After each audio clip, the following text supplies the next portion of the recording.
6월 23일 폭락은 나스닥, 코스피 합쳐서 하루에 1000조가 날라갔어요. 이 악재가 다 해결됐을까요? 절대 아닙니다. 당분간은 계속 주시하셔야 될 거라고 생각이 되고요. 투자하실 때 영상 내용 참조하시면 어떨까 싶습니다. 안녕하세요. 광바입니다. 6월 23일 오늘 코스피는 마이너스 9.9% 폭락했어요. 장중에 서킷 브레이커가 발동됐고요. 삼전 하이닉스 모두 마이너스 12% 정도대의 하락을 기록했죠. 나스닥 100도 굉장히 많이 하락했습니다. 종가는 마이너스 0.19% 별거 아닌 것처럼 보일 수 있는데요. 장중에 플러스 7.8%까지 갔다가 갑자기 하락해서 마이너스 0.6%까지 가버렸습니다. 그러다가 막판에 이제 말아 올려서 이 정도로 마감을 한 건데요. 이렇게 무서운 폭락이 발생한 원인은 크게 세 개입니다. 첫 번째로 엔캐리, 두 번째로 AI 랠리에 대한 의구심, 세 번째로 스페이스 X의 채권 발행. 이 첫 번째와 두 번째 이유가 너무너무 중요하고요. 이 두 가지 이유는 단시간에 해결될 수 있는 게 아니기 때문에 저희 투자자 모두 한번 좀 주목해 봐야 될 거라고 생각이 돼서 이 영상 찍게 되었습니다. 먼저 엔캐리 문제부터. 나스닥이 어제 장중 0.7%를 찍고 하락을 시작한 시간은 미국 동부 시간으로 오전 10시경입니다. 이때 USD JPY 차트를 보면 굉장히 특이한 모습을 보여줘요. 이때가 10시거든요. 완전 명확한 시장 개입처럼 보이죠. 이렇게 일본 정부가 외환 시장에 개입해서 강제로 일본 엔의 가치를 상승시키는 동시에 미국 나스닥은 하락빔을 맞게 됩니다. 똑같은 시간에 보면은 나스닥이 하락을 시작을 하죠. 엄청나게. 근데 우리나라 환율 그래프 보면은 그냥 수시무시로 개입하던데 저게 뭐가 문제야 싶을 텐데요.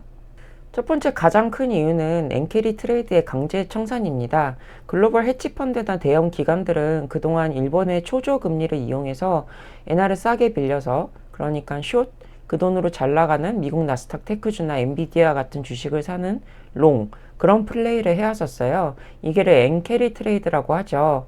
개입 전에는, 그러니까 정부 개입 전에는 엔화 가치가 계속 떨어지니까 엔화 빚을 갚을 부담도 줄어들고 나스닥은 오르니 양방향으로 꿀을 빨고 있었던 거죠.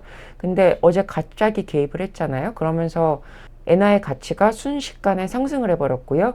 엔화로 빚을 졌던 투자자들도 앉은 자리에서 숏스퀴즈를 당하게 된 거죠. 환차손이 엄청나게 늘어나게 된 겁니다. 그래서 이 숏스퀴즈를 막기 위해서 리스크 관리 시스템의 경고등이 켜지니까 기관들은 급하게 가지고 있는 미국 주식 나스닥을 던져가지고 현금을 확보한 뒤 엔화 빚을 갚으러 엔화 매수하러 갈 수밖에 없는 상황에 빠지게 된 거죠. 이 과정에서 대규모 매도 폭탄이 나스닥에 떨어지게 된 겁니다. 두 번째로는 일본의 미국 국채 매각 우려죠. 일본 재무성이나 일본 은행이 시장에서 엔화를 사들이고 달러를 팔려면 막대한 달러 현금이 필요한데요. 일본이 가지고 있는 달러는 대부분 현금이 아니라 미국 국채 형태로 묶여 있습니다.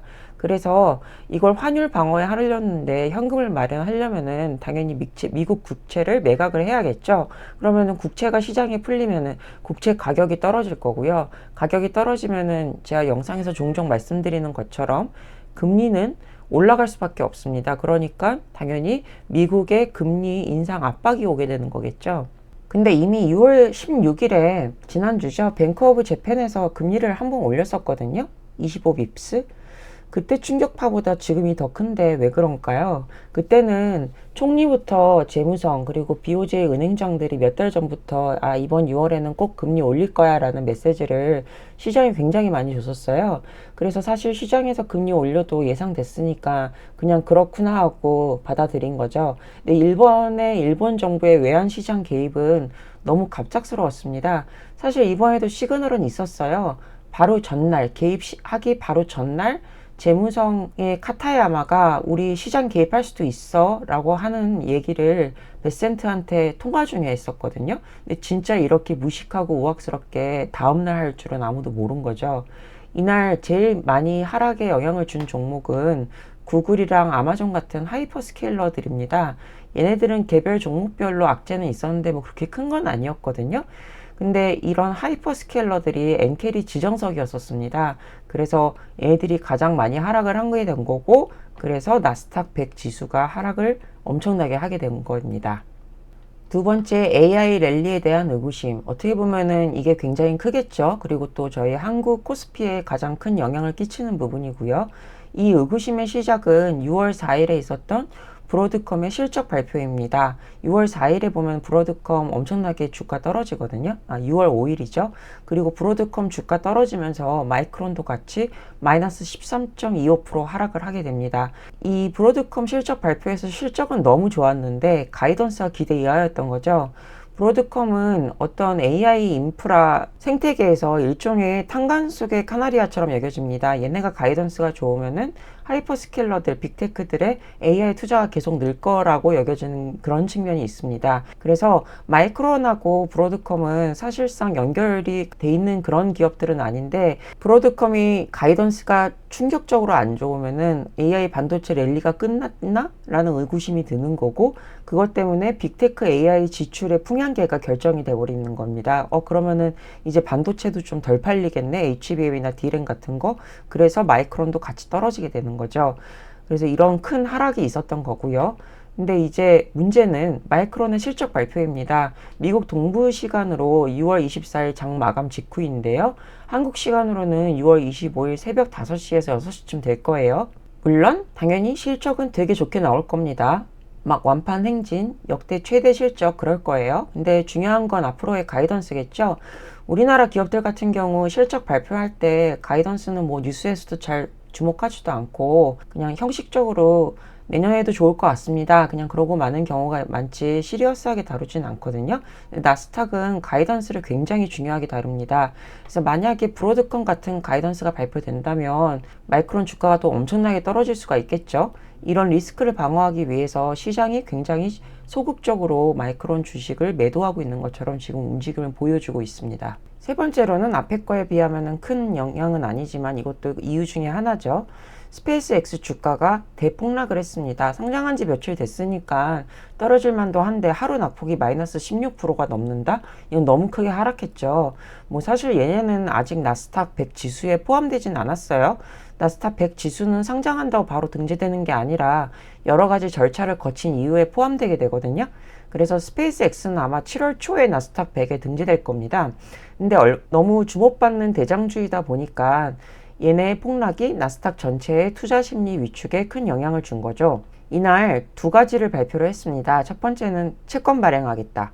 IPO로 돈을 엄청 땡기고서 또 채권을 발행하겠다. 이거에 대한 머스크에 대해서 인간적 실망을 한 겁니다. 스페이스X는 IPO로 1000억 달러의 현금성 자산을 보유하게 되었어요. 근데 갑자기 이날 200억 달러 규모의 회사채를 발행한다고 공시를 한 거죠. 근데 그 이유가 좀 어이가 없어요. xAI의 그 머스크가 뭐라 그럴까요? 우리나라 치자면 가수금? 그렇게 대표자가 회사에 빌려준 돈이 있는데 이 개인 빚을 갚기 위한 것이었던 거죠. 주주들 입장에서는 아니 우주선 발사하거나 AI에 투자하는 것도 아니고 기껏해야 머스크 개인 빚을 갚는데 회사채를 발행한다고 이런 배신감이 들게 된 겁니다. 그리고 두 번째 이유가 더 큰 건데요. 똑같은 날에 발표가 있었습니다. 커서라고 하는 AI 코딩 기업 있잖아요. 이거를 인수한다고 발표를 했는데요. 600억 불 규모로 이제 인수를 하겠다라고 발표를 했습니다. 근데 전량 주식 교환 방식으로 인수한다고 했거든요. 그럼 주식 교환 방식의 인수는 새로운 주식을 대량으로 찍어낸다는 뜻인데 600억이나 찍어낸다는 거잖아요.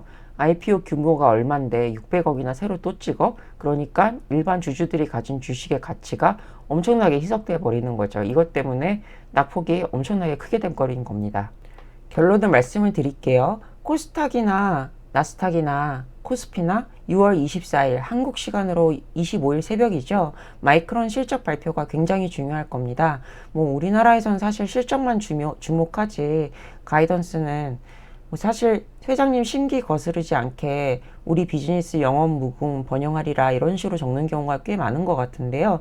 나스닥 같은 경우는 실적 중요도가 1이면 가이던스는 중요도가 9입니다. 또 가이던스에서 말도 안 되는 장밋빛 미래만 보여주면 시장의 신뢰를 완전히 상실하기 때문에 정말 솔직하게 가이던스를 적습니다. 여기 이 마이크론의 가이던스에 따라서 주가의 향방이 많이 좌우될 것 같아요. 그리고 이런 반도체 가이던스에 따라서 아까 말씀드린 것처럼 마이크론이나 브로드컴 주가가 하루에 막 12%에서 13% 이렇게 떨어지잖아요. 근데 얘네는 나스닥의 단일 종목인데 한국 주식시장은 마치 한 바구니에 계란을 몰빵한 것처럼 반도체 기업인 삼성 하이닉스 시가총액이 시장의 40% 정도란 말입니다. 마이크로 실적 발표 이후의 가이던스에 따라서 한국 시장에 엄청나게 출렁될 수 있겠죠. 마이크론 실적 발표가 이래서 중요한 겁니다. 또 엔캐리의 공포가 언제 가라앉을까가 중요하겠네요. 미국과 일본은 지금 긴밀하게 대화는 하고 있지만 사실 대책은 뾰족하게 없는 상태긴 합니다. 금리를 6월 16일에 일본이 인상했지만 엔화의 가치는 점점 떨어지고 있거든요. 시장의 약발이 안 먹힌다고 생각되고 있는 거죠. 뭐 그렇다고 금리를 더 올릴 수도 없는 상황입니다. 일본은. 왜냐하면 본인들도 지금 나라 빚이 너무 많기 때문에. 일본처럼 불시습격적으로 일본 정부의 개입이 있다면 당연히 외국인들은 한국 시장에서 돈을 빼서 엔캐리 청산 위기를 막아요. 아니 왜 미국 거 빼지 하필 한국이야 라고 하실 수도 있는데요. 월가 형님들 입장에서는 미국 주식에서 돈 빼는 건 부동산 파는 거나 마찬가지입니다. 물량이 커서 빼기도 힘들고요. 본진의 충격파 때문에 배보다 배꼽이 커져요. 그런데 한국 시장에서 돈 빼는 건 적금 통장 깨는 정도입니다. 비교적 쉽고 본진은 아니니까 크게 신경 쓰이지는 않는 거죠. 6월 23일 폭락은 악재가 한 개도 아니고 세 개가 집중적으로 하루에 터지면서 일어난 대참사입니다. 나스닥, 코스피 합쳐서 하루에 1000조가 날아갔어요. 이 영상을 찍는 와중에도 나스닥 선물은 마이너스 3% 추가 하락을 했네요. 이 악재가 다 해결됐을까요? 절대 아닙니다. 당분간은 계속 주시하셔야 될 거라고 생각이 되고요. 투자하실 때 영상 내용 참조하시면 어떨까 싶습니다. 여기까지는 시장에 대한 제 분석이었고요. 이거는 제 개인적인 생각일 뿐이고 여러분들의 투자는 본인들의 의사결정과 책임하에 이루어져야 함을 말씀드립니다. 감사합니다.